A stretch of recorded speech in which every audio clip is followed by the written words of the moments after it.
اعوذ باللہ من الشیطان الرجیم۔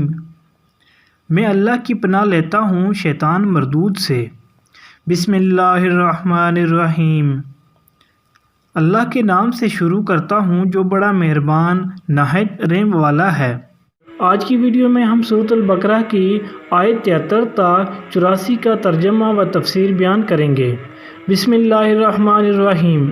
اس وقت ہم نے حکم دیا کہ مقتول کی لاش کو اس کے ایک حصے سے ضرب لگاؤ۔ دیکھو اس طرح اللہ مردوں کو زندگی بخشتا ہے اور تمہیں اپنی نشانیاں دکھاتا ہے تاکہ تم سمجھو، مگر ایسی نشانیاں دیکھنے کے بعد بھی آخر کار تمہارے دل سخت ہو گئے، پتھروں کی طرح سخت، بلکہ سختی میں کچھ ان سے بھی بڑے ہوئے، کیوں نہ کہ پتھروں میں سے تو کوئی ایسا بھی ہوتا ہے جس میں سے چشمے پھوٹ بہتے ہیں، کوئی پھٹتا ہے اور اس میں سے پانی نکل آتا ہے، اور کوئی خدا کے خوف سے لرز کر گر بھی پڑتا ہے۔ اللہ تمہارے کرتوتوں سے بے خبر نہیں ہے۔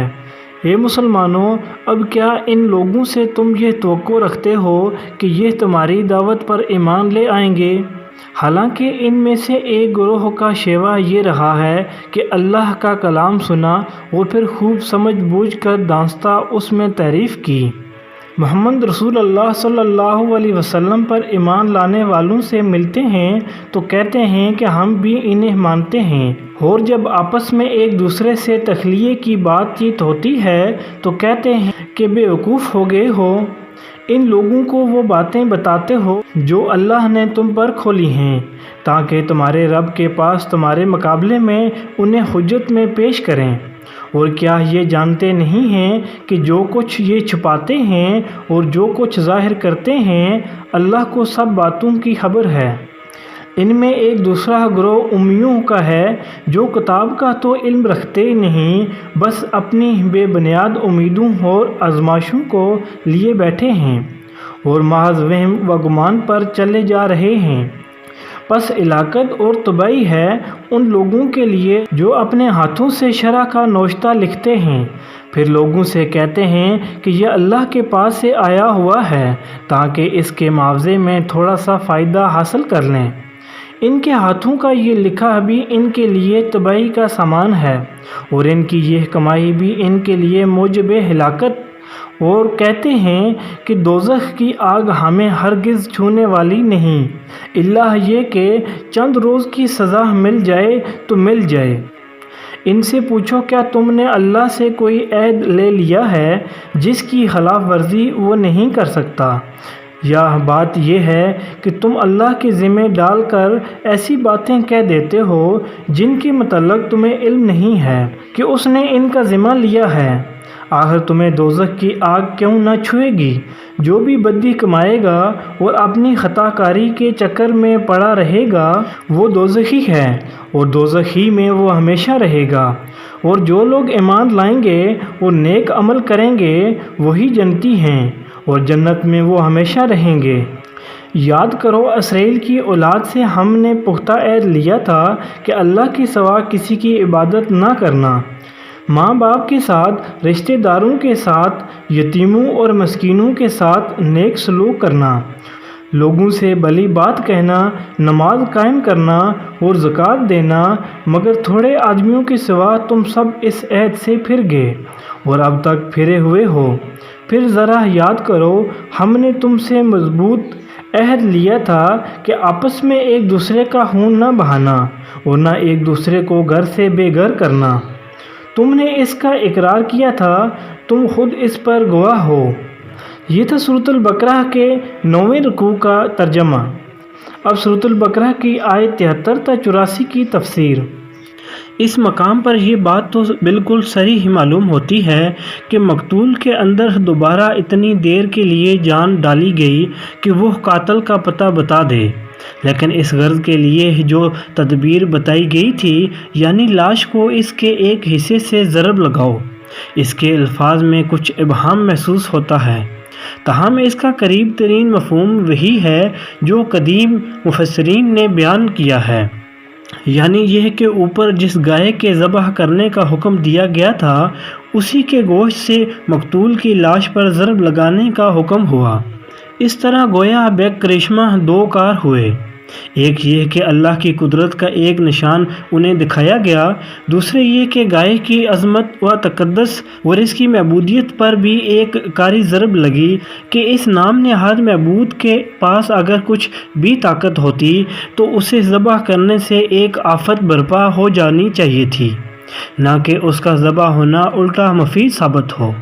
یہ خطاب مدینہ کے ان 9 مسلموں سے ہے جو قریب کے زمانے ہی میں نبی عربی صلی اللہ علیہ وسلم پر ایمان لائے تھے۔ ان لوگوں کے کان میں پہلے سے نبوت، کتاب، ملائکہ، آخرت، شریعت وغیرہ کی جو باتیں پڑی ہوئی تھیں وہ سب انہوں نے اپنے ہمسایہ یہودیوں ہی سے سنی تھیں، اور یہ بھی انہوں نے یہودیوں ہی سے سنا تھا کہ دنیا میں ایک پیغمبر اور آنے والے ہیں، اور یہ کہ جو لوگ ان کا ساتھ دیں گے وہ ساری دنیا پر چھا جائیں گے۔ یہی معلومات تھیں جن کی بنا پر اہل مدینہ نبی صلی اللہ علیہ وسلم کی نبوت کا چرچا سن کر آپ کی طرف خود متوجہ ہوئے اور جوک در جوک ایمان لائے۔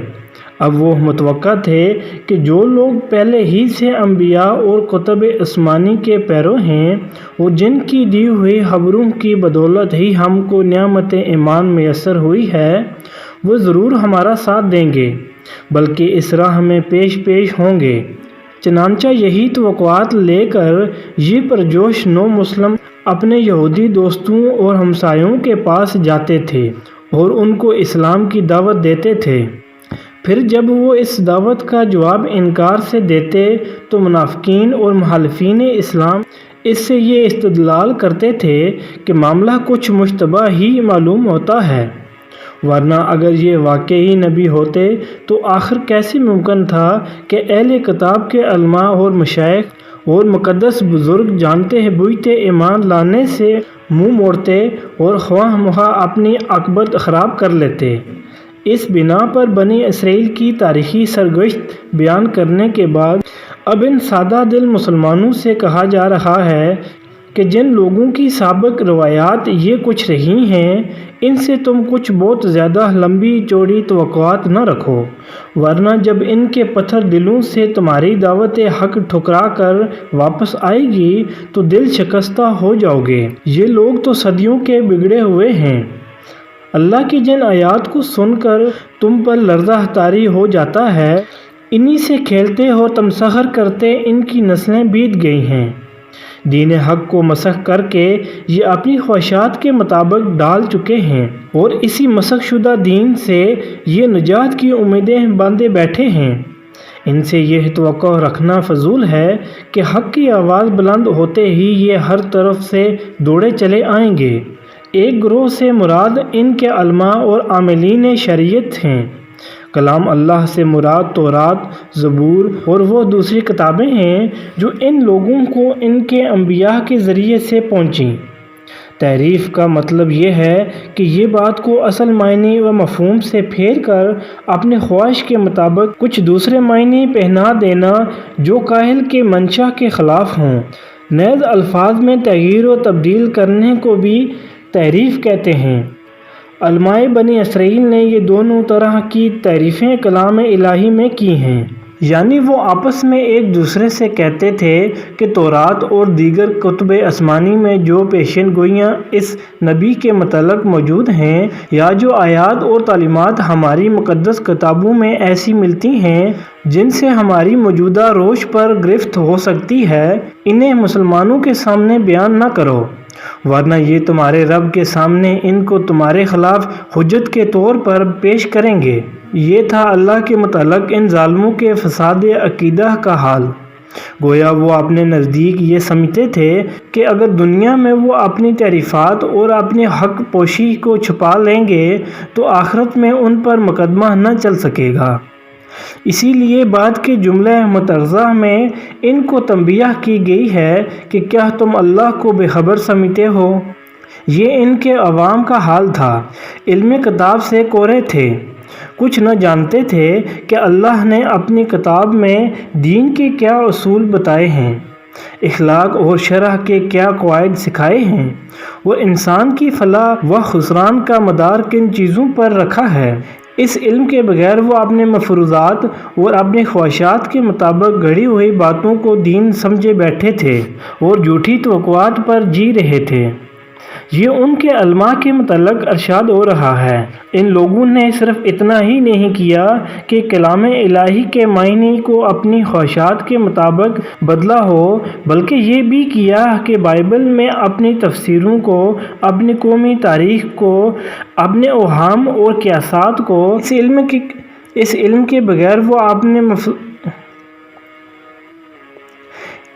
کے بغیر وہ اپنے مفروضات اور اپنی خواہشات کے مطابق گھڑی ہوئی باتوں کو دین سمجھے بیٹھے تھے اور جھوٹی توقعات پر جی رہے تھے۔ یہ ان کے علماء کے متعلق ارشاد ہو رہا ہے۔ ان لوگوں نے صرف اتنا ہی نہیں کیا کہ کلام الہی کے معنی کو اپنی خواہشات کے مطابق بدلا ہو، بلکہ یہ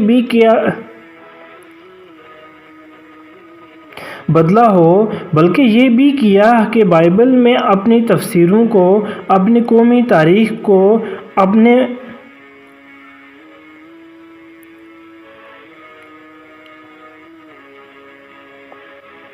اپنے اوہام اور قیاسات کو،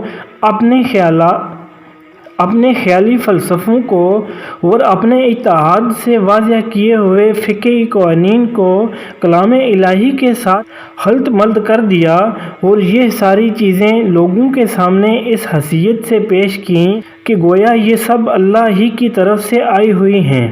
ہر تاریخی افسانہ، ہر مفسر کی تاویل، ہر متکلم کا الہیاتی عقیدہ اور ہر فقہ کا قانونی اجتہاد جس نے مجموعہ کتب مقدسہ بائبل میں جگہ پا لی، اللہ کا قول بن کر رہ گیا۔ اس پر ایمان لانا فرض ہو گیا اور اس سے پھرنے کے معنی دین سے پھر جانے کے ہو گئے۔ یہ یہودیوں کی عام غلط فہمی کا بیان ہے